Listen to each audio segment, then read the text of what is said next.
વિગત વાત કરીએ સાબરકાંઠા જિલ્લાના ખેડૂતો હવે બાગાયતી ખેતી તરફ વળ્યા છે। ત્યારે હિંમતનગર તાલુકાના બાગાયતી ખેતીના હબ ગણાતા મહેરપુરા ગામના ખેડૂતે મોસંબીની ખેતી કરી છે અને તેમાં પણ માતબર ઉત્પાદન મેળવી અન્ય ખેડૂતોને નવી રાહ ચીંધી છે। શું છે આ સમગ્ર વાત આઈએ અહેવાલમાં જોઈએ। સાબરકાંઠા જિલ્લામાં લીંબુની ખેતી તો અત્યાર સુધી થતી જ હતી, પણ હવે અહીંના પ્રગતિશીલ ખેડૂતોએ મોસંબીની ખેતી પર હાથ અજમાવીને સારામાં સારું ઉત્પાદન મેળવ્યું છે। હિંમતનગર તાલુકાના મહેરપુરા ગામના ખેડૂતોએ આ બાગાયતી સફળ ખેતી કરી છે। આ ગામ ખેતીમાં અવનવા પ્રયોગ કરવા માટે પહેલેથી જ જાણીતું છે। ત્યારે 100 વીઘા કરતાં વધુ વિસ્તારમાં અહીંના ખેડૂતોએ આ વાવેતર કર્યું છે। 1 વીઘા જમીન પાછળ 20,000નો ખર્ચ કર્યા બાદ તેનાથી અનેક ગણી આવક આ ખેડૂતો મેળવી રહ્યા છે। વર્ષ પહેલો એનું સોઈંગ કરેલું હતું। 5મા વર્ષે આ પ્રથમ ક્રોપ છે।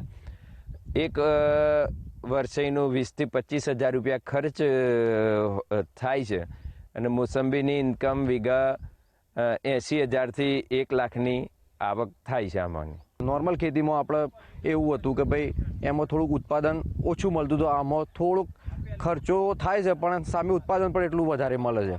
એટલા માટે અમારું 20 વર્ષથી અમારું લગભગ 80% ગામ બાગાયત તરફ વળી ગયેલું છે। એમાં મોસંબી છે, જામફળ છે, ડ્રેગન ફ્રૂટ છે, દાડમ છે, પછી સિઝનેબલ ટેટીનું પણ વાવેતર થાય છે અમારા અહીંયા।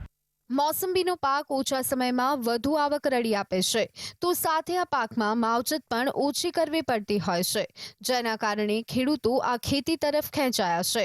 વળી મોસંબીના પાકમાં વર્ષમાં 2 વખત ફાલ આવતો હોય છે, જેના કારણે ઉત્પાદન પણ સારું મળતું હોય છે। સિઝન દરમિયાન 15 થી 20 રૂપિયા કિલો મોસંબી વેચાતી હોય છે, એટલે કે 1 વીઘામાં અંદાજે 20,000નો ખર્ચ કરતા 1 લાખથી 1.5 લાખ રૂપિયા ખેડૂતોને મળતા હોય છે। પાણીની જરૂરિયાત એક રહે છે અને વર્ષની અંદર 2 વખત ફાલ આવે છે। 2 વાર ફાલ આવવાના કારણે શું થાય છે કે ભાવ પણ ખેડૂતો મિત્રોને સારા મળી રહે છે। જો ઓફ સિઝન હોય અને જો મોસંબી આવી ગઈ હોય તો એ સમયમાં 15 થી 20 રૂપિયા સુધી પણ એક ભાવ મેળવતા હોય છે। આમ વીઘે જોઈએ તો વીઘે 1 લાખ, 1.25 લાખ કે સારું જો માવજત કરી હોય તો વીઘે 1.5 લાખ રૂપિયા સુધી પણ એ લોકો આવક મેળવતા થયા છે। આ વિસ્તારના ખેડૂતો હાલ વંશ પરંપરાગત ખેતી છોડી અને બાગાયતી ખેતી તરફ વળી રહ્યા છે, તો ફળફળાદીની ખેતી સાથે તેમની આવક પણ વધી રહી છે। ઉપરાંત બાગાયત વિભાગ દ્વારા સબસિડી અપાતા હાલ વધુને વધુ ખેડૂતો બાગાયતી ખેતી તરફ આકર્ષાઈ રહ્યા છે। ક્ષિતિજ રૂપાલી, GSTV, સાબરકાંઠા।